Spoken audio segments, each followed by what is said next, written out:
What's up, guys? It's Coach Grant with First Down Training. And today we're going to be breaking down some of AMARI Cooper's practice one-on-ones. We're going to be talking about how to run a slant out route. So we're going to be talking about all the specific things that are going to get this DB to commit his hips, get him to drive on a double move, and how you guys can create more separation with your routes. So I hope this video gives you guys some value and it teaches you a few new things about route running and how AMARI Cooper creates so much separation. But also, fellas, if you're a wide receiver and you want a buy one, get one free opportunity on our website today, check out that very first link in the description for our route running Bible. What you'll get for only the price of one program, you'll get our 2-week long How to Improve Your Route Running in 10 Days. It's a 2-week on-field training schedule with all the specific drills, releases, everything, all the above you need to do to improve your route running in 10 days laid out in a specific plan for you. And you will also get access to a 48-minute long video where we break down 20 different press releases, when to use each press release, and then specific drills to work on each press release with sets and repetitions. So I hope you guys can check that out. Very first link in the description for a buy one, get one free opportunity. Let's get started. So let's talk about this slant out. So Cooper does such a great job of being in stride and using his hips to change direction, right? So he posted this, he cut the clip before the catch,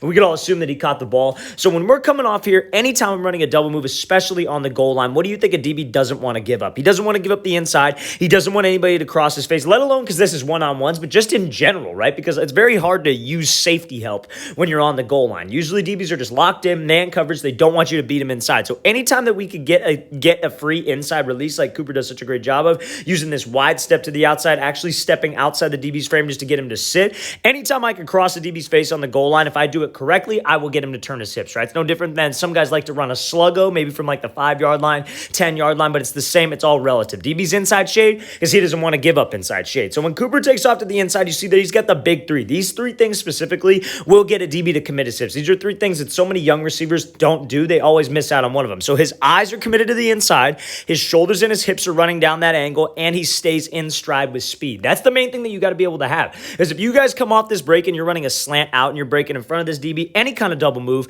and you have choppy steps, maybe your pad level's up in the air, this DB's going to sit on this thing. He's not biting on that route. He's not overcommitting on that route. I got to make sure my shoulders, my hips, I'm in stride. Everything is exploding straight out across this DB's face to really get him to overcommit. If I could get him to overcommit, I get him to crash on this thing, I can create some separation. Now, the only way I'm able to change direction when running like this is by having violent hips. So you see a lot of guys like Jerry Jeudy, a lot of guys like Stephon Diggs, all those great route runners that you see, they're very sudden with their movement, right? And so that's exactly what Cooper does. And the only way I'm able to change direction, it's not by sinking my hips, it's by having a violent drop of my pad level. It's having a violent drop of my weight. So you see how Cooper, he just drops on this right leg right here. Almost like if it were a whip route, he'd be dropping on this inside leg because it's a slant out route, or some people like to call it a blaze out route. He's able to drop on this outside leg, be violent with his hips, really shoot his pad level straight down, because this is what serves to decelerate. Now, it's not only about decelerating, it's also about creating energy to get to the spot the quarterback needs me to be at, right? So when I drop down and I get violent like this and my hips are violent, my chin's going to my knee, I'm in this explosive spot, that creates energy. It's like a 40-yard dash. When you run a 40-yard dash, like that first 10-yard space right here, it's all about being powerful so you could stand up and actually run for the rest of the 40 so you don't gas out and slow down automatically. Same thing with the route. I'm trying to create energy. I'm trying to stop suddenly so I could use that energy to accelerate out and continue to widen the distance. This is about as open as you can get on the goal line. That's a great route there by AMARI Cooper. Let's watch the thing again, full speed one more time.